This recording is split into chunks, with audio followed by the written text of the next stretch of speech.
लोकांना समजणार सुद्धा नाही इतकं चविष्ट कसं काय झालंय, तुम्ही त्याच्यात काय घातलंय ते. इतका छान सुगंध येतो आणि इतकं खावंसं वाटतं ना आपल्याला. एक काय तिथं 2 पोळ्या तुम्ही जास्त खाचाल. नमस्कार, माझे स्मार्ट किचनमध्ये तुमचे स्वागत आहे. आज आपण पाहणार आहोत महाराष्ट्रीयन डिश झुणका म्हणजेच पिठलं भाकरी. बनवायला खूप सोपी आणि चवीला काय म्हणता एकच नंबर. तर चला पाहूया सोप्या पद्धतीने झुणका म्हणजेच पिठलं कसं बनवायचं. आणि मी तुम्हाला एक सिक्रेट पण सांगणार आहे, ज्याने पिठल्याची चव दुपटीने वाढेल.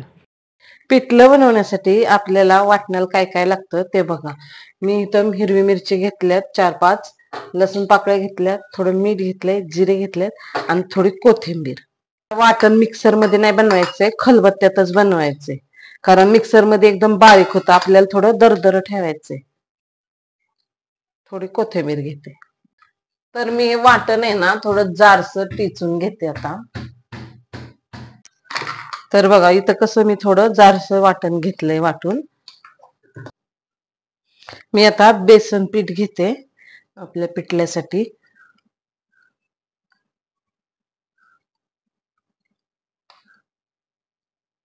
आता बेसन पिठात ना थोडं पाणी घालून घेते आणि सगळं एकसारखं हलवून घेते, म्हणजे गाठी होणार नाहीत आपल्याला पिठल्यात.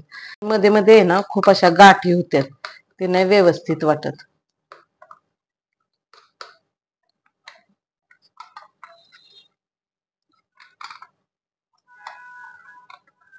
तर चला आपण पिठलं बनवायला सुरुवात करूया. कढई थोडी गरम झाली, आता मी तेल घालून घेते कढईत.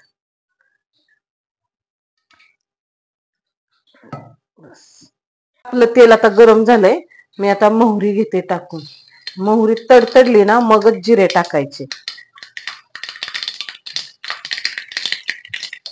आता जिरे घालते थोडे, थोडासा हिंग घालते,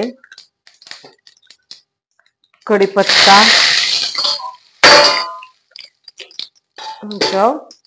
आपण हे केलेलं वाटण.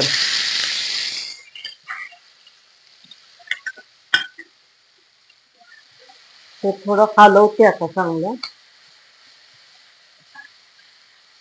त्याच्यात कांदा घालूया,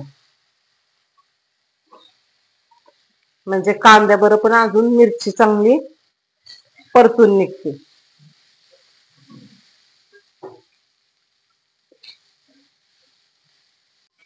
आता ह्याच्यात थोडी हळद घालते. हळद तेलात घातली ना की छान कलर येतो. मीठ तर आपण पहिल्यांदा थोडं घातलंय वाटणात, आता अजून थोडं घालते. मग नंतर बघायचं चवीला कसं लागतंय, लागलं तर घालायचं, नंतर नाही. तर आता आपला कांदा बघा किती छान झालाय परतून ह्याच्यात, आणि मिरची पण चांगली परतून निघली. आता ह्याच्यात मी ते बेसन पीठ सगळं एकसारखं केलतं ना पाणी टाकून, ते घालून घेते.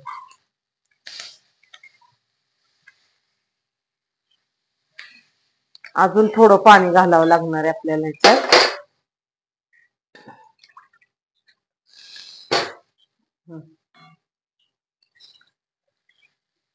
नाहीतर खूप घट्ट होईल. आपल्याला पातळ पाहिजे असं पातळ करून घ्यायचं, घट्ट करायचं असं तर जास्त पाणी नाही वापरायचं.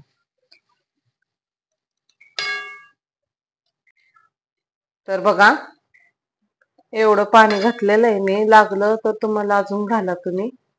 मी अजून थोडं घालणार आहे पाणी ह्याच्यात, जास्त घट्ट नकोय, भाकरीवर नाही चांगलं लागत. हे थोडं एकसारखं करूया आपण आणि आता झाकून ठेवूया मंद गॅस करून, म्हणजे चांगलं शिजून निघल.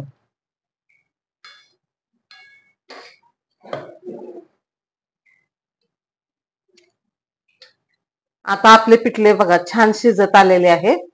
तर आता मी तुम्हाला आहे ना एक महत्वाचा इन्ग्रेडियंट सांगणार आहे, त्याच्यामुळं पिठल्याला इतकी छान चव येईल ना, आणि कोणा कळणारही नाही तुम्ही काय घातलंय ते. पण चव एक नंबरच, तुम्ही एक तिथं 2 भाकरी खाचाल. आता ही मी आहे ना कसुरी मेथी घेतली, मेथी घेतली मी हातावर चांगली चोळून टाकते, आणि थोडी कोथिंबीर पण टाकते. त्याच्यामुळं खूप सुंदर होणार आहे आपलं पिठलं. आता कसुरी मेथी आणि कोथिंबीर घातली. लोकांना समजणार सुद्धा नाही इतकं चविष्ट कसं काय झालंय, तुम्ही त्याच्यात काय घातलंय ते. इतका छान सुगंध येतो आणि इतकं खावंसं वाटतं ना आपल्याला. एक काय तिथं 2 पोळ्या तुम्ही जास्त खाचाल. तर बघा आता आपलं हे पिठलं खाण्यासाठी तयार आहे. तुम्ही कधी पिठल्यावर कच्चं तेल खाल्लंय का? एकदा ट्राय करा, बघा किती छान लागतं. मला ना हे असं खूप आवडतं, खूप छान लागतं.